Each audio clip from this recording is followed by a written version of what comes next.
আসসালামু আলাইকুম রহমতুল্লাহ। আজকে আমরা শিখব কাপড় পরিধানের দোয়া। কাপড় পরিধানের সময় বিসমিল্লাহ বলা মুস্তাহাব। অবশ্য সকল কাজের শুরুতেই বিসমিল্লাহ বলা মুস্তাহাব। হযরত মুহাম্মদ সাল্লাল্লাহু আলাইহি ওয়াসাল্লাম কাপড় পরিধানের পূর্বে এই দোয়াটি পড়তেন। আল্লাহুম্মা ইন্নী আসআলুকা মিন খায়রিহি ওয়া খায়রি মা হুয়া লাহু ওয়া আউযু বিকা মিন শাররিহি ওয়া শাররি মা হুয়া লাহু।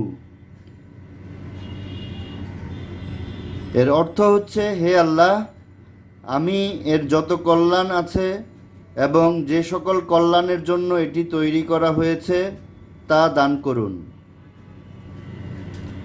আর এর মধ্যে যে অকল্যাণ আছে এবং যে সকল অকল্যাণের জন্য এটি তৈরি করা হয়েছে তার থেকে আপনার কাছে আশ্রয় চাই।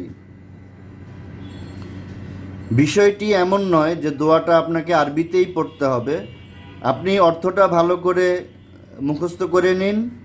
যখন আপনি কাপড় পরিধান করবেন তখন মনে মনে এই অর্থটা খেয়াল করলেও কিন্তু আপনার আল্লাহর কাছে কল্যাণ চাওয়া হয়ে যাবে।